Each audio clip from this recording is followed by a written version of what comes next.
friends, it's Miss Jenifer at Somerset Academy of Music, and today I'm going to show you how to play the cadence for C major. So before we get started, I'd just like to thank you so much for watching this video, and if you find it helpful, I would ask that you please consider giving it a thumbs up and subscribing to my channel. As always, feel free to share out my videos with your family and friends. Okay, so before we get started, let's talk about a little bit about some music theory, what we're learning here. What I'm going to be showing to you today is called the full authentic cadence, and it is made up of chords built on the first note, the fourth note, and the fifth note of the scale. And this is how we build all our cadences. So the first chord is going to be in the key of C. We're going to be playing a C chord like this. This is called the 1 chord, which is C, E, and G, and we play that with our 1, 3, and 5. The next chord we're going to do is the F chord. Now the F chord is built on the fourth note of the C scale, 1, 2, 3, 4, and those notes are F, A, C. But we're going to take this C, instead of playing it here, we're going to move it down to here, like this. And so we're going to be playing C, F, and A with 1, 3, and 5. Okay? And the third chord that we're going to learn, there's 2 different ways we can play it. I'm going to show you both, and then I'm going to tell you which one I think is the better to learn, although you can learn both. So the next chord we're going to learn is the 5th chord of the scale, which is 1, 2, 3, 4, 5. The G major chord built on G is going to be G, B, and D. And again, we're going to move that around because our hand is going to be down here, so we want to have those same notes a little closer so we don't have to move as far. So we're going to keep the G where it is. We're going to take the B and the D and move them an octave lower down here. So instead of playing these 2, I just moved them down here. Okay, so this is what we would call a G major chord.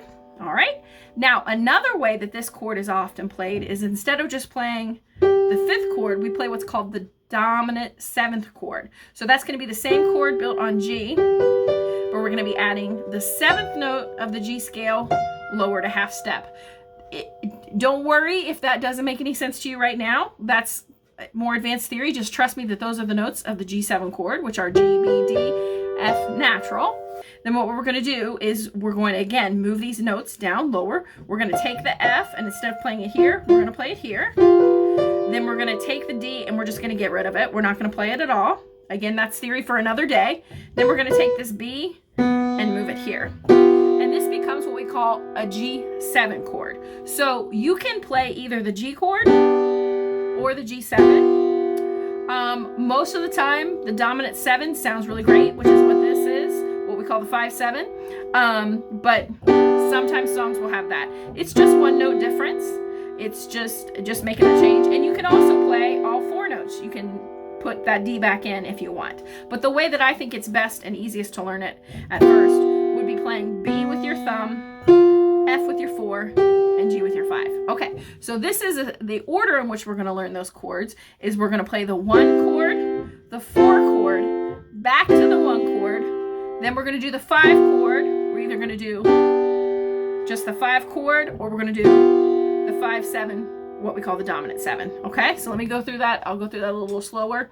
I'm rushing through a whole lot of theory right here, but if you just want to learn to play this chord progression, this is all you need to know right now. We can learn the theory another day.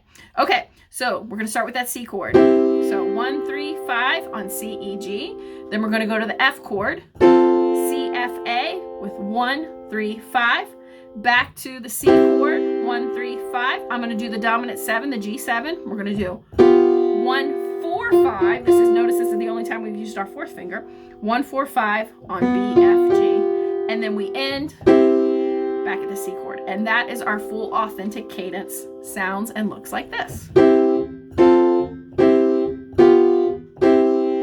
And I think these cadences are a really great thing to finish off when you're playing through your scales. After you play through a major scale, go ahead and run through the cadences as well. Okay, now let's take a look at how to play it with our left hand. Same notes, fingering's a little different. So again, we're going to play the C, the F, back to the C, the G7, and C. Okay.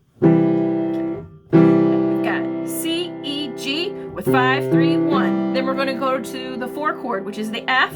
We're going to play C, F, A. Notice I've switched to my second finger. There's a very specific reason for that. Then we're going to go back to the C chord, C, E, G with 5, 3, 1. The G7 is B, F, G with 5, 2, 1. So this hand, you'll notice, the fingering is 3 in the middle, 2 in the middle, 3 in the middle, 2 in the middle, 3 in the middle.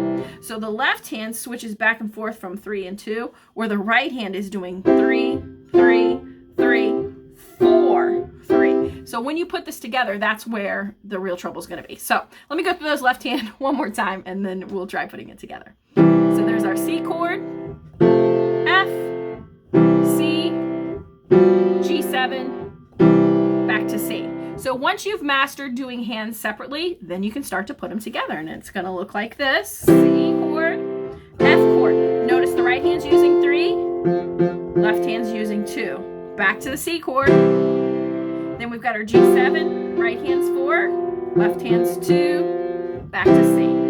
Let me do that one more time, just smoother for you. C, F, C, G7, C.